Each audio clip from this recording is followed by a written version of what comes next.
Hey guys, welcome back to another session by K21 Academy, and today our expert will be discussing about risky user and risky sign-in in Azure. So let's get started. Risky user can be a kind of a requirement which is going on right now. For an example, guys, let's say if a particular person is authenticating from a particular IP which earlier has been hacked, right? Now the chances is that that particular person is not a legit person. The account has been compromised already. So it's not only about, guys, I mean, that was just an example that I gave you, that if two sign-in has been detected from the two different location, which is impossible that a particular person can be available at two location in a short span of time. Now that is just a one criteria, guys. There can be many criteria because Microsoft is using AI in the backend. Microsoft also have those IPs or bad IPs that has been used by the hackers earlier in the past to hack any of their accounts as well, or maybe other accounts as well. So Microsoft doesn't have only a single criteria, guys. There are multiple criteria that Microsoft will be using in the backend before Microsoft will jump to the conclusion whether that particular user is a risky user. Now, what is the difference between a risky user or a risky sign-in? That a risky sign-in means that account is not been compromised yet. However, the chances of the account getting compromised on that particular network can be high. So if the risk of your sign-in is high, that where if a particular person will be putting the credential, right, there has to be an additional security mechanism in place to ensure that a person who will be signing in should not be able to compromise the credential, or also Microsoft should know that a person is a legit user. So in such kind of a cases, guys, how we differentiate? Because, guys, blocking an user is not an alternative. Blocking an user is just a remedy for a short span of time, but at the end of the day, our need is to get the business going. So if a particular person is detected as a risky user, and if I have blocked the accessibility, or if a person has been detected as a risky sign-in and I'm blocking the accessibility, each and every time, let's say I have a 10 member, 5 members are falling under such kind of a category, what I just did, I just reduced the productivity by 50%. But guys, it's not just about blocking. You need to allow the accessibility with the help of the mechanism that the person should be able to regain the accessibility, and the mechanism is in such a manner that that particular person should be able to get a control, and we should know that particular person is a legit user. Clear, guys? So one thing that one should know, on what basis that Microsoft will be able to do that, but that particular part is totally managed by Microsoft. But the thing is, over here we need to allow the accessibility in such a manner that particular person is not a risky user anymore, or such an account is not a risky sign-in anymore, guys, over here. So how we grant the accessibility in such kind of the situation, guys? If a person is a risky user,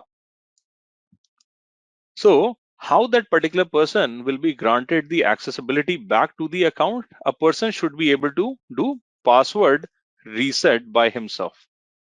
So for that, the criteria is mandatory is your SSPR, that is your self-service password reset. Or if a person is a risky, sign in over here. So in risky sign-in, the situation what we create or mandatory over here is your multi-factor authentication. Clear, guys? Are we clear with the flow, guys, over here? So this is the another difference, guys. Not only the guys that what will be the situation, but also how we overcome to each and every situation over here. So here, guys, whenever you will be going with the risky user requirement, let's say I will have a group of users. Maybe that particular group of users will be working on databases over here.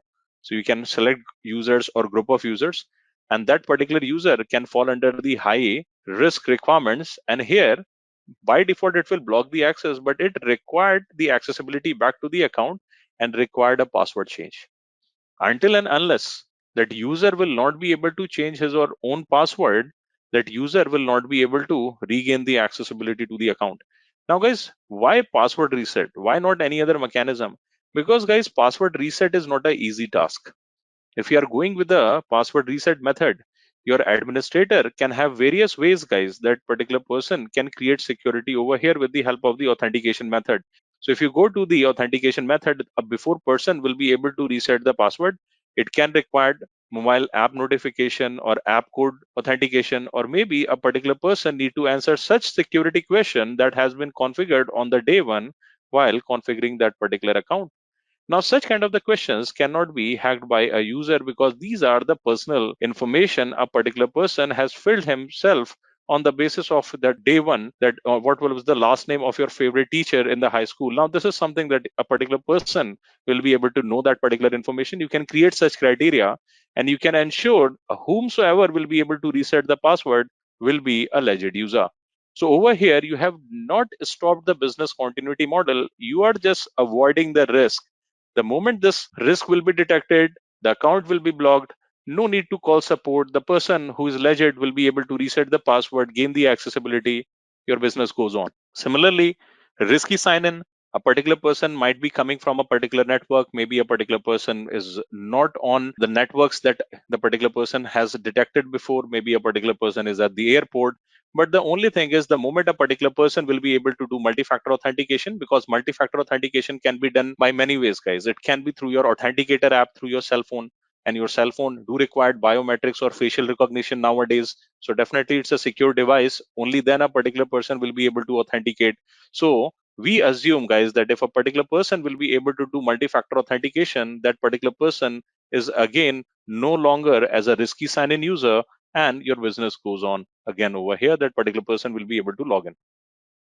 Clear, guys? So, guys, I hope you really liked our session. And if you have any kinds of doubts, you can please comment down below and our team will reach out to you. And do not forget to give us a thumbs up. And if you are really intrigued by the kind of terms used and you want to learn more about it, then we have something really, really special for you. We have this free class on Microsoft Azure Solutions Architect certification, that is AZ-305. And if you want to learn more about it, then you just have to log on to k21academy.com/Azure SA02. In this session, in this free class, you'll be learning about why you should be learning Azure Cloud, your paths to learn Azure Solution Architect Expert Certification. You'll be getting to know the difference between AZ-303, AZ-304, AZ-305, and a lot many insightful things. So if you want to do this, then we all you have to do is just log on to k21academy.com/Azure SA02. After that, you'll be seeing this kind of interface. Just click on book your free seat now and select your availability according to the event date mentioned. Add your name, add your phone number, add your email, and every detail will be converged to you via our mail. And after that, just proceed ahead. On the extreme right, you'll be seeing this kind of link. So just copy this link, save it to your calendars, and I will see you in the next class. Till then, take care and keep hustling.